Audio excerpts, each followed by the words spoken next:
여러분 중고등부에 대한 마음이 있으십니까? 내가 속해 있는 부서에 대한 마음. 그 마음이 있다면 항상 그 부서를 생각하면은 마음이 짠하고 어떨 때는 아프기도 하고 기쁘기도 하고 여러 가지 다양한 희노애락이 그 부서를 통해서 나에게 전달되는 것이 아닌가 하는 생각을 가져봐요. 저는 중고등부 시절에 회장을 했었고 청년부 시절에도 회장도 했었고 그러면서 그 부서에 대한 마음이 좀 남달랐어요.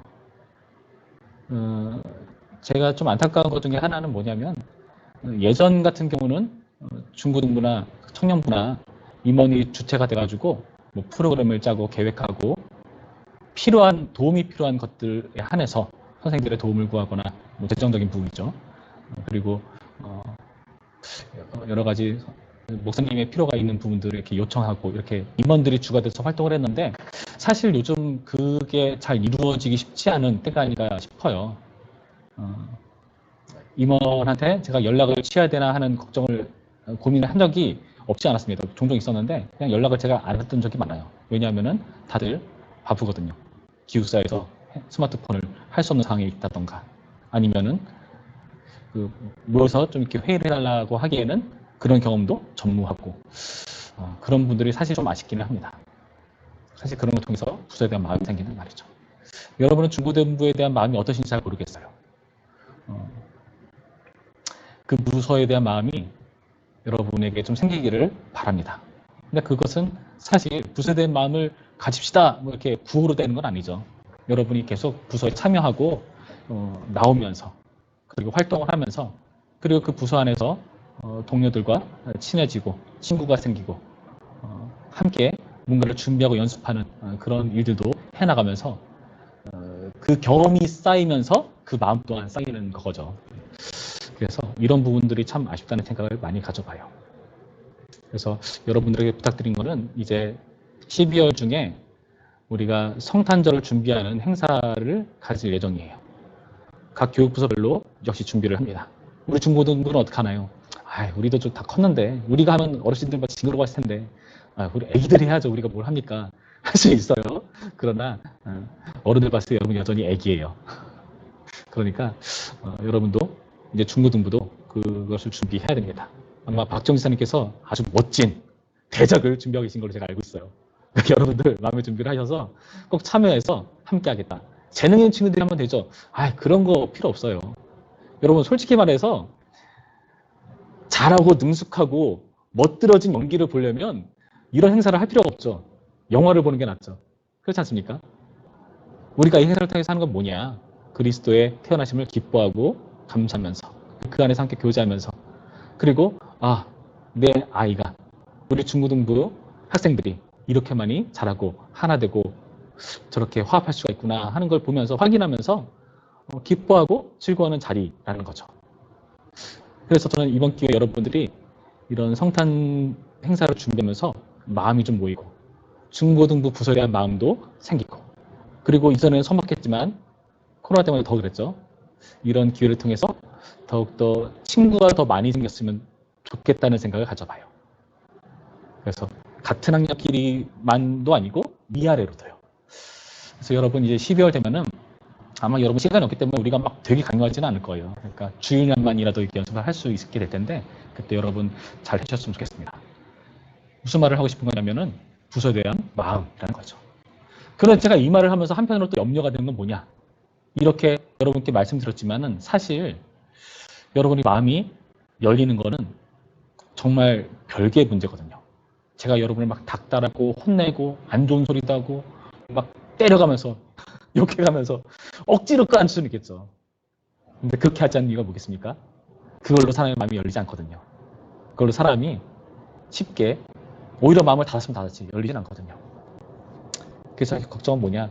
과연 이렇게 강조했을 때 여러분들이 우리가 기대하는 만큼 부서에 대한 마음을 가질 수 있을까? 행사를 준비해 줄 수가 있을까? 참여해 줄 수가 있을까? 그런 염려가 사실입니다. 근데 그것은 비단 우리 중고등부 문제뿐만이 아니라 요즘 세대의 문제 같아요. 교회가 점점 모이기가 힘들어지죠. 세상은 우리가 모일 수 없도록 아주 혈안이 되어 있습니다. 공부하도록 시간을 내게 사실 협박을 하잖아요. 너 준비 안 하면은 큰 코 다칠 걸, 성적이 정말 수습할 수 없을 정도로 무너질 걸, 이런 식으로 협박을 하죠. 또는 유혹을 하죠. 친구들과 좋은 만남을 가지는 시간에 너 예배 드릴 거야? 교회 나가야 돼? 여러 가지 환경들이 우리를 힘들게 만든다는 거예요. 그러면서 이제 12월 달쯤 되면 우리가 또 총회라는 걸 해야 되는데 그때 또 임원을 뽑거든요. 지금 임원은 작년에 했었던 임원을 1년 더 해달라는 요청을 참 순종하는 마음으로 감사하기도 받아줬기 때문에 1년 더 한 건데 내년을 준비하면서는 어쩔 수 없이 임원을 바꿔야 돼요. 근데 걱정이에요. 과연 일꾼이 있을까? 이 중고등부에서 헌신하고자 하는 마음을 여는 친구들이 과연 있을까? 혹시 없으면 어떡하지? 난 못해요. 딴 사람 친구가 저 시키면서 교회 안 나갈 거예요 하는 친구가 있으면 어떡하지? 하는 그런 불안한 마음. 교회 전체적인 문제입니다. 한국교회도 그렇고요. 예전에는 한참 사람이 많았죠. 엄청나게 미어터졌다는 그런 전설이 여러분은 모르겠지만 예전에 있었어요. 그런데 점점 인원은 줄어들고 있고 그럴 때 하나님은 뭐 하시는 거지? 하나님은 왜 이렇게 하시는 걸까? 하나님께서 우리의 마음을 열게 하시면 우리는 언제든 마음을 열고 좀 나올 수 있을 텐데 왜 주님께서는 걱정도 안 되시나? 이렇게 교회 사람이 줄어들게 환경을 조성해 가시는가 하는 염려. 저는 그런 생각을 하곤 합니다. 오늘 본문에서도 이렇게 사람이 없어서 난감한 상황들이 벌어지고 있어요. 바로 전쟁 중의 상황입니다. 전쟁. 기돈과 그의 군대가 있습니다. 이 기돈 군대는 이스라엘을 대표하는 군대이죠. 그리고 그 상대편에는 미디안 군대가 있습니다. 기돈과 미디안 이 둘이 붙는데 문제는 쪽수면에서 너무나 열세라는 거예요. 기돈과 그의 군대는 나중에 문맥을 쭉 살펴보면은 이렇게 산수를 좀 해봤을 때 32,000명이 모였어요. 근데 그 32,000명이 어떤 사람들이냐? 야, 너 나와야지. 좀 나와줄래? 막 부탁하고 애걸복걸하면서 끌어들인 사람이냐? 아니요. 그렇지 않다고 성경은 말해요. 1절 말씀 볼까요? 여룻바리라 하는 기돈과 그를 따르는 모든 백성이 일찍 일어나 하루쌤 곁에 진을 쳤고 라고 되어 있죠. 그러니까 이 사람들은 기돈을 따르는 사람들이란 거예요. 만약에 제가 되게 카리스마 넘치는 목사고 인기 많은 목사라고 해봅시다. 그래서 여러분들이 막 저를 따르는 거죠. 나 교회 가기 싫고 교회 되게 마음에 안 들었는데 목사님은 좋으니까 그래서 제가 나갈게요. 목사님 설교가 재밌고 목사님 함께 하면 되게 즐겁더라고요. 같이 할게요. 그럼 저는 얼마나 기쁠까요? 너무 기쁠 것 같아요. 근데 여기 나와 있는 사람도 마찬가지라는 거예요. 기돈과 함께하고 그를 따르는 백성들이었다. 몇 명? 32,000명. 그런데 상대가 너무나 터무니없이 많은 수입니다. 8장 10절쯤 보시면은 그 군대가 몇 명이었는지를 우리가 계산해 볼 수 있는데 13만 5천 명으로 계산할 수 있어요. 13만 5천 명. 잘 감이 안 오시죠? 13만 5천 명. 13만 5천 명이면 어떻게 돼야 13만 5천 명일까요? 그래서 너무나 감이 안 잡히기 때문에 성경은 나중에 12절쯤 가면은 이렇게 우리에게 설명해 줘요. 바로 사람들이 메뚜기 떼처럼 보였다. 그리고 그들이 가지고 있는 낙타. 말을 탄 게 아니라 낙타 탔어요, 그 당시는. 사실 낙타라고 번역하기보다는 낙타는 좀 느리잖아요. 아무튼 그와 비슷한 어떤 동물이지 않을까 싶어요. 그런데 그 낙타가 바닷가에 모래알처럼 많았다라고 되어 있어요. 한번 생각해 봅시다. 내가 상대방과 맞짱을 뜨려고 딱 앞에 나왔어요. 상대 진영을 봤는데 앞서서 메뚜기 떼처럼 사람이 많아. 메뚜기 떼는 우리가 실제로 그렇게 본 적은 없어서 감이 잘 안 잡히잖아요. 근데 낙타가 바닷가 모래알. 바닷가 모래알은 좀 감이 잡히죠. 얼마나 많을까요? 숨이 턱 하고 막히지 않았을까요? 여러분 어떻습니까? 우리가 그렇게 느껴질 때가 있다는 거죠. 아까 제가 말씀드렸듯이 우리 중고등부상을 봤을 때, 전체 교회상을 봤을 때 너무나 일꾼이 쪽수가 딸리는 모습들. 뭐 일을 하면 사람이 있어야죠. 사람이 많은데 뭔 일을 합니까? 싶은 순간들. 중고등부 나가기 좀 민망해요. 좀 그래요. 왠지 나가면은 사람도 별로 없고 그 얼마 되는 사람 있는 그 자리에 거기 앉는 게 얼마나 용기가 필요한지 아세요, 목사님? 다들 다 쳐다보는 것 같고, 저 친구 왔어. 숨거리는 것 같고, 나만 두드러지는 것 같고. 얼굴 공개도 마찬가지죠. 얼굴 공개 다들 안 하는데 왜 나를 하라고 그래요? 불편해 죽겠네. 여러분, 이 상황이 어떤 상황입니까? 부담을 느끼는 거예요, 부담. 사람이 많을 때는 사실 부담이 덜해요. 요즘 시대에 사람들이 대형 교회를 선호하는 이유가 뭔지 아십니까? 귀찮게 안 하거든요. 가서 조용히 예배 드리고 놔도 아무도 모르거든요. 신경 쓸 사람이 없거든요. 그래서 가는 사람이 많아요, 사실. 작은 교회 왜 안 가죠? 가면은 두드러지잖아. 그러니까 다들 나한테 관심을 가진단 말이죠. 그리고 한 2년쯤 지나면 한번 일 한번 해보지 않겠어요?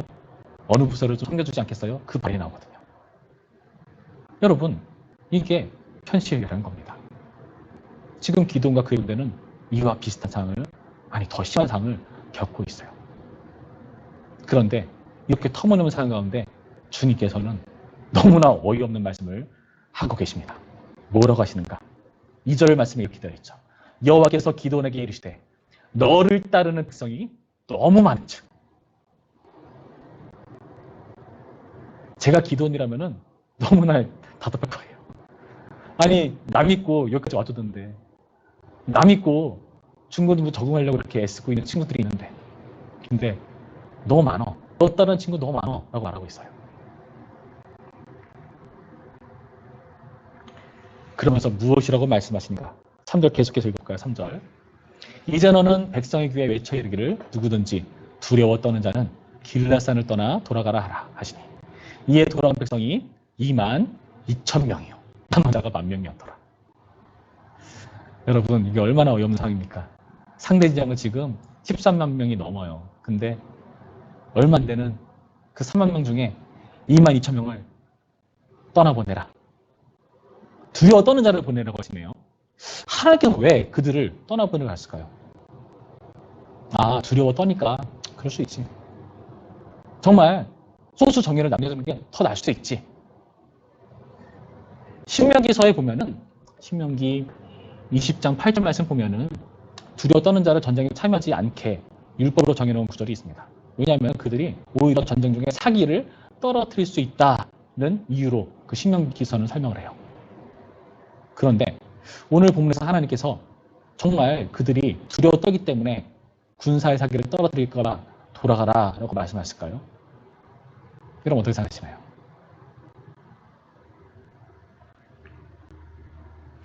하나님께서 뭐라 말씀하시지 아십니까? 너무 많다라고 하시면서 그들이 너무 많으니까 돌려보내야 돼라고 하시는 그 이유를 하나님께서 밝혀주시거든요. 볼까요? 이렇게 되어 있어요. 2장 뒷부분에 뭐라 되어 있습니까? 내가 그들의 손에 미단 사람을 넘겨주지 아니하리니 이는 이스라엘이 나를 거슬러 스스로 자랑하기를 내 손이 나를 구원하였다 할까 합니다. 무슨 말이죠?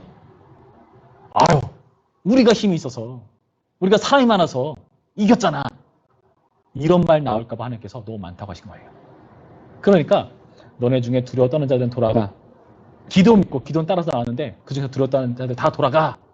그 말은 무슨 의미가 있겠습니까? 용감한 사람만 뽑으신 게 아니라는 거예요. 용감하기 때문에 그 군사로 남아있을 수 있다는 이유가 아니라는 거예요. 왜요? 두려워 떠는 자들 다 돌려보내서? 그러면은 두렵지는 않으니까. 떨지는 않으니까. 나를 용기를 내고 있으니까 우리가 용기를 내서 이겼잖아. 우리가 용감하게 싸워서 이겼잖아. 그 말이 나오거든요. 남은 사람들은요, 자기 용기를 자랑할 거란 말이죠. 하나님께서 그런 거 보기 싫어서 다 돌려보내고 계시는데 사기를 떨어뜨리고 돌려보내신다? 아니라는 거예요. 사람을 죽이시는 이유는 결국 자기를 스스로 구원할 수 있었다라고 자긍할까 봐, 자신 만만할까 봐 지금 이 말씀을 하고 계시다는 겁니다. 그래서 여기나 다른 바와 같이 22,000명이 돌아갔어요. 이제 10,000명 남았네. 어떡하나. 근데 웬걸 하나님께서 아직도 많대요. 4절 볼까요? 여호와께서 또 기드온에게 이르시되 백성이 아직도 많으니 이렇게 말씀하고 계세요. 그래서 뭐라고 말씀하시죠? 그들을 인도하여 물가로 내려가라. 거기서 내가 너를 위하여 그들을 시험하리라. 내가 누구를 가리켜 내게 이르기를 이 사람이 너와 함께 가리라 하면 그는 너와 함께 할 것이요. 내가 누구를 가리켜 내게 이르기를 이 사람은 너와 함께 가지 말 것이니라 하면 그는 가지 말 것이니라 하신지라. 이게 무슨 말이냐면요. 내가 너네를 데리고 물가에서 그들을 시험할 거야. 시험을 해서 결과가 나타날 건데 그렇게 해서 사람이 갈릴 거야. 근데 그 사람 중에서 내가 선택하는 쪽을 데려가면 돼. 내가 함따러 간 그들을 데려가면 돼. 라고 말씀하고 계신 거예요. 그러면서 어떤 시험을 하시느냐 볼까요? 5절 말씀. 이에 백성을 인도하여 물가에 데려가며 여호와께서 기도하게 이르시되 누구든지 개가 핥는 것 같이 혀로 물을 핥는 자들은 너는 따로 세웠고 또 누구든지 무릎을 꿇고 마시는 자들도 그와 같이 하라 하시더니 자, 두 부류가 생길 거라고 말씀하십니다. 개가 핥는 것 같이 혀로 물을 핥는 자. 그 또 한 부류는 무릎을 꿇고 마시는 자. 그래서 어떤 경우가 나타나죠? 6절. 손으로 웅터 입에 대고 핥는 자의 수는 300명이요. 그 외의 백성은 다 무릎을 꿇고 물을 마시는 자. 자, 손으로 마신 자들은 300명밖에 안 된다. 근데 대다수의 수는 다 무릎 꿇고 물을 마셨다라고 말을 하고 있다는 겁니다. 그러면서 하나님께서 누구를 택하셨을까요? 여러분이라면 누구를 택하시겠습니까? 아직까지 하나님께서 누구를 택할지 기도는 알까요? 모를까요? 몰라요. 갈라지고 나서 내가 택하는 그들을 선택하라고 하셨으니까요. 하나님께서는 어떤 사람을 선택하셨는가? 7절 말씀입니다. 여호와께서 기도하게 이르시되 내가 이 물을 핥아먹는 300명으로 너희를 구원하여 미달을 내 손에 넘겨주리니 나와 백성 각각 자기의 처소로 돌아갈 것이니라 하시니. 자, 하나님께서 손으로 물을 핥아먹은 300명을 선택하셨다고 말씀하십니다. 자, 여기에 대해서 수많은 신학 박사들이, 연구자들이 다양한 의견들을 내놔요. 뭐 우리가 보더라도 뭐 여러 가지 의견을 내놓을 수가 있어요. 여러분 어떤 사람을 하나님께서 선택하신 것 같습니까? 손으로 물을 마셨어? 무릎을 꿇고 물을 마시면은 산 주위를 잘 살펴볼 수 없으니까 위험하잖아. 군사면은 주위를 경계하면서 물로 이렇게 손으로 떠마시는 게 뭔가 더 신중해 보이고 조심스러워 보이고 뭔가 경계태세를 취하는 그런 정탐꾼 것처럼 보이지 않는가. 이렇게 해석하는 사람도 있긴 합니다. 그런데 성경을 볼 때 여러분 실수하면 안 되는 게 뭐냐면은 성경에서 말하지 않는 거 우리가 함부로 추측해서 짐작하면 안 돼요. 그럼 우리는 성경을 왜곡시킵니다. 하나님께서 300명을 택하신 이유가 정말 그렇게 신중한 사람들, 그런 사람들 택하신 걸까요? 그냥 뒤늦게 생각하고 무릎 꿇고 물 마시는 사람, 그런 사람들 다 내보내신 게 경계하지 않아서 그들을 다 빼버리신 걸까요? 그렇지가 않아요. 여러분, 손으로 물을 떠마신 게 우리는 생각할 때 뭔가 경계를 쓴 것처럼 보이고 신중해 보일 수는 있습니다. 뭐 우리가 그렇게 예상할 수는 있어요. 근데 성경의 표현을 보시면은 하나님께서 5절 말씀에 그 혀로 물을 핥는 자가 개가 핥는 것 같이라는 표현을 하고 있단 말이죠. 이스라엘 사람들에게 개를 비유해서 말한다는 것은 긍정적인 의미가 아니에요. 개는 부정한 짐승이었거든요. 그것을 레위기에서 말하고 있는 바와 같이 정말 부정한 취득에 속하는 그런 존재였는데 이런 개를 비유해서 말하고 있다. 신중한 사람들을 개처럼 비유하고 있다. 좋은 표현이 아니라는 거죠. 그리고 아까 말씀드렸듯이 지금 선택하는 사람 중에 어떤 사람을 택할지 기도는 알 수가 없어요. 만약에 신중한 사람을 택하시는 거라면 이러지 않았을까요? 저라면 이랬을 것 같아요. 거기 야, 너 무릎 꿇고 가시지 마. 이따가 물가 내려가면은 너 손으로 물을 떠마셔. 알겠지? 너 없으면 안 돼. 너는 꼭 있어야 돼. 그래야 우리가 전쟁에 유리해. 그러니까 내 말 잘 듣고 가서 무릎 꿇고 마시지 말고 너는 손으로 물을 떠마셔야 돼. 기도는 그랬을까요? 그러지 않았어요. 왜? 모르니까. 하나님께서 누구를 택하실지 모르니까. 하나님께서 300명을 택하신 이유가 뭘까요?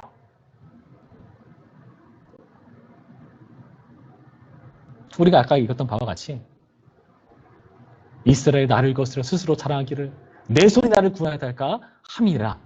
그 하나님 말씀 생각해보자면 답은 뻔하죠. 사람이 갈렸어요. 한쪽은 300명. 한쪽은 몇 명이죠? 수학도 어려워. 9,700명. 자, 하나님께서 야, 너네 스스로 이겼다고 말할까봐 그러니까 사람을 줄여야 돼. 근데 300명 너무 적다. 여기를 어떻게 하겠다. 아니잖아요. 하나님께서 자신의 능력을 드러내시면 당연히 적은 쪽을 택하셔야죠. 그렇지 않습니까? 300명이 뭔가 대단한 신중한 사람이라서 택했냐? 아니죠. 그리고 4절 표현에 이렇게 물가로 나가서 이 과정을 하는 것을 하나님께서 뭐라고 말씀하셨죠? 내가 너를 위하여 그를 시험하리라. 시험이라는 표현을 쓰거든요. 시험. 여러분, 시험이 뭘까요? 우리가 생각하는 시험을 생각할 수 있겠지만은 여기 나타나는 시험은 어떤 의미냐 하면은 원문의 의미를 보시면 재련한다라는 의미가 있어요. 재련한다. 재련이라는 게 뭐죠? 등장장이들이 뜨거운 용광로에다가 금속을 녹이잖아요. 그러면서 금을 녹이면서 불순물을 다 빼버리고 순도 100%의 순금만 남기는 그 과정을 재련이라고 해요. 지금 이 과정은 뭐다? 재련하는 과정이다. 무엇을 제거하는 재련 과정일까요? 신중하지 않은 사람 빼는 재련 과정? No. 무엇을 빼는 재련 과정?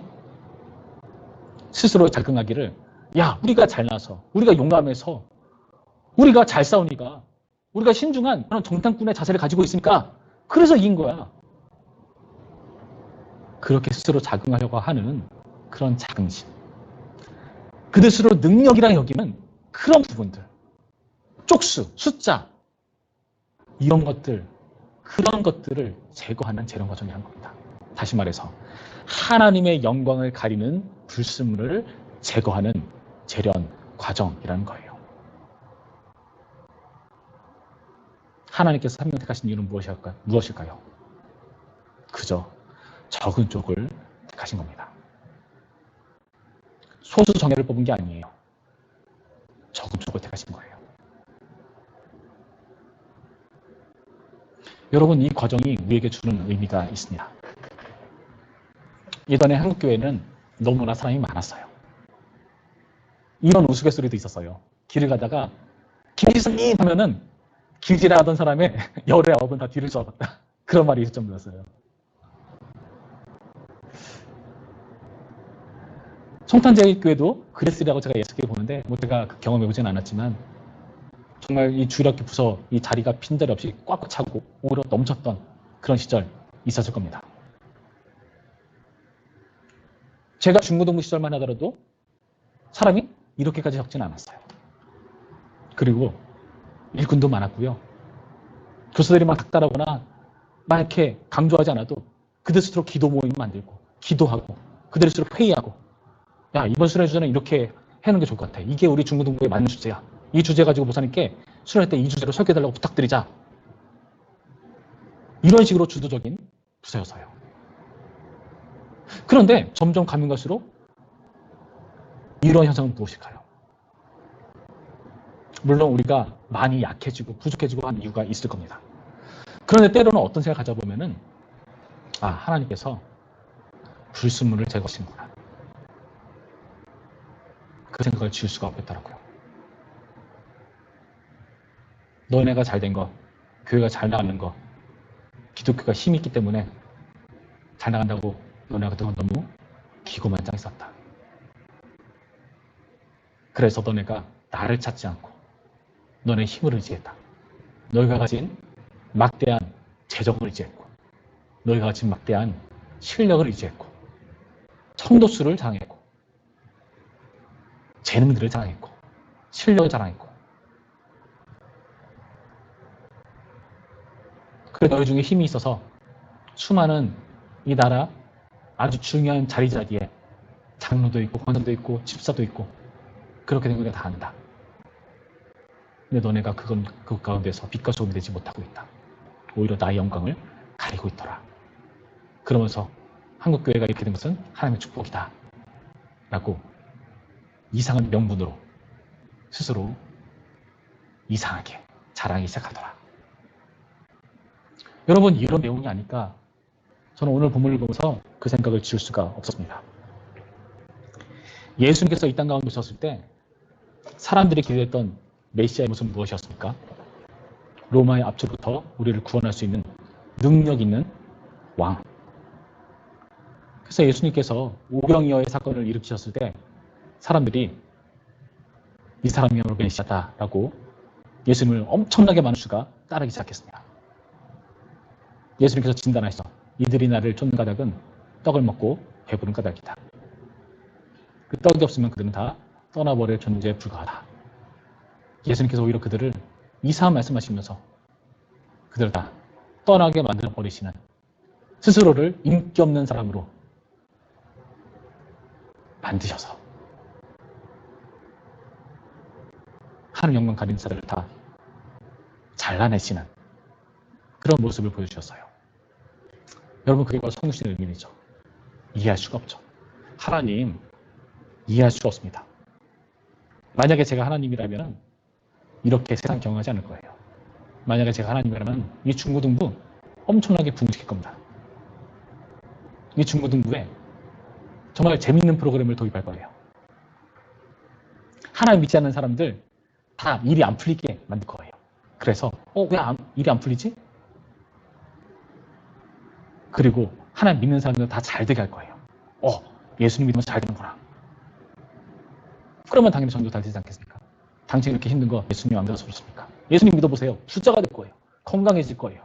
돈을 많이 벌 거예요. 좋은 대학 들어갈 거예요. 당신 학교에 있는 그런 다른 사람들보다 아주 남다른 대단한 우월한 존재가 될 거예요. 간단하잖아요, 하나님. 그러면 전도 얼마나 쉽습니까? 근데 성신이 그런 게 아니라는 거죠. 하나님께서 왜 그렇게 하시느냐? 우리의 쿠세를 죽이시는 겁니다. 내 손이 나를 구원하였다 할까봐. 하나님을 모른 척 할까봐. 여러분, 그렇다면 진지하게 우리의 모습을 돌아봐야 됩니다. 저는 그래도 이렇게 줌을 통해서 여러분 참여하시는 이 예배 가운데 여러분 참여하셨다는 것은 그래도 하나님께서 남겨두신 아주 독특한 남은 자들이라고 저는 생각해요. 여러분, 정말 좋은 선택하신 거고 하나님의 은혜를 입은 자들이에요. 이것은 분명해요. 그래서 우리는 이러한 때 조금 더 생각을 바꿨으면 좋겠어요. 요즘 중고등부 애들 힘이 없어. 옛날 때와 같지 않아.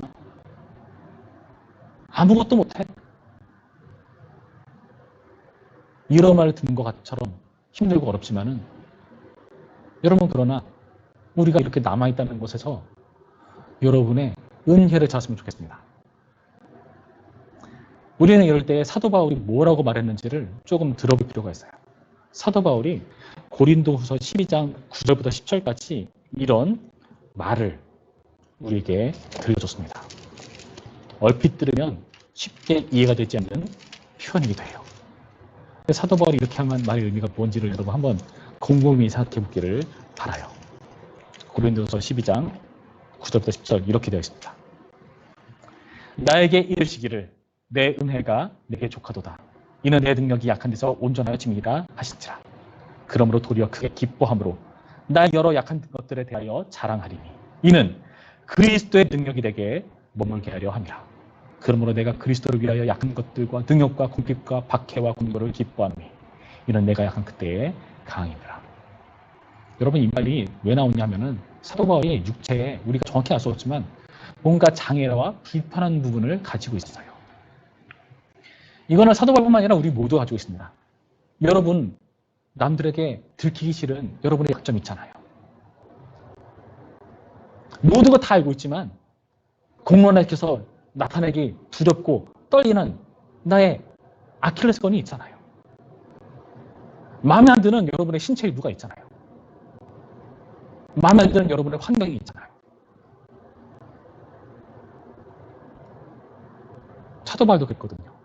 그거 가지고 하나님께 기도해서요. 열심히. 3번 죽게 간구했다라고 표현되어 있는데 3번 기도하고 끝이라는 의미가 아니라 3번이라는 의미는 완벽하게 기도했다는 뜻이에요.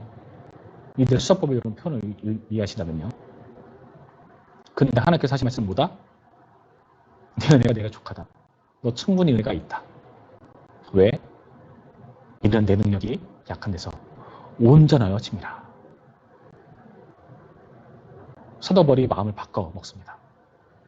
하나님, 내가 복음을 잘 전하기 위해서 내가 능력이 있어야 되고 나의 육체가 제거돼야 되고 뭔가 잘 풀리는 사람 같아 전도가 잘 될 줄 아는데 주님의 생각은 다르시군요. 그래서 주님 내가 생각을 고쳐먹겠습니다. 내가 오히려 이것을 큰 기쁨으로 여기겠습니다. 나의 약한 것을 내가 기뻐합니다. 나의 약한 것들, 능욕, 궁핍, 박해, 곤고 기뻐합니다. 이것이 나의 큰 기쁨으로 우리가 여기겠습니다. 이것을 통해서 하나님의 능력이 나에게 머물기 때문에 내가 약한 그때에 주님의 감이 드러나기 때문에 내 안에서 역사하시는 하나님을 내가 볼 수 있기 때문에 내가 이거 기뻐하겠습니다. 사도 바울의 큰 기쁨의 이유는 이것이었습니다. 여러분의 기쁨의 이유는 무엇입니까? 쪽수입니까? 능력입니까? 여러분의 실력입니까? 성적입니까? 꿀리지 않는 친구들입니까? 돈 많은 부모입니까? 여러분, 오늘의 본문을 통해서 주님께서 말씀하십니다. 우리의 기쁨은요, 오직 하나님으로 이루어진다는 사실을 우리에게 보여주고 있다는 것. 여러분, 우리가 이때에 이런 하나님을 찾는 진정한 가치를 쫓는 우리가 되었으면 좋겠어요. 수능을 앞두고 있는 친구들, 이제 수능을 볼 겁니다. 여러분이 잘 준비하고 공부한 대로 잘 치르시기 바라요. 그런데 때로는 너무 거기에 매이지 않았으면 좋겠어요. 아, 이번 성적 망했어. 시험 잘 못 봤어. 큰일이야. 뭐 공부 못하는 친구들은 괜찮아요. 워낙 그러니까 받아들이거든요. 근데 잘했던 친구가 실수해가지고 컨디션 안 좋아가지고 망하면은 정말 낙심되잖아요. 공부 못하는 나 같은 사람은 잘 이해가 안 되지만은 근데 낙심이 된다고 하더라고요. 그래서 어떤 사람은 정말 말도 안 되는 선택을 하기도 하고 인생을 끝내보기도 하는 안타까운 상황들. 그러나 그때에 주님의 뜻을 바라보세요. 왜 나에게 이 약함을 허락하시고 이 고난함을 허락하실까? 아, 내가 하나님을 의지하지 않고 나의 스펙을 의지했었구나. 나의 스펙으로 내가 기구만장했었구나. 내가 우월해지려 했구나. 내가 하나님과 이런 모든 과정을 통해서 멀어지려 했었구나. 여러분, 이런 마음을 품는 우리 중국들 모두가 되기를. 그래서 지금 이 자리에 나와 있는 수면 납치한 여러분들 모두가 이 300명의 길, 주님의 은혜를 입는 300명의 길, 주님의 이름으로 축원합니다. 좋으신 하나님, 우리 가운데 너무나 자고하지 않게 하시고 스스로를 우월하다 여기지 않게 하시는 겸손함을 배우게 하시는 하나님이시라는 것을 오늘의 말씀을 통해서 확인합니다. 그 과정을 성유신을 통해서 우리 가운데 제시하셨고 그것이 바로 하나님의 방법이라는 것을 보여주셨습니다. 그리고 남들이 업신여기는 정말 겨자씨처럼 작디 작은 연약한 존재와 같은 우리를 통해서 하나님의 크신 일을 이루신다는 것을 오늘 말씀을 통해 약속하셨사오니 주여, 우리가 믿음으로 그 주님의 약속을 확인할 수 있도록 용기를 낼 수 있도록 인도하여 주시옵시고 정말 주님을 의지하며 하루하루를 살아갈 수 있도록 인도하여 주시옵소서.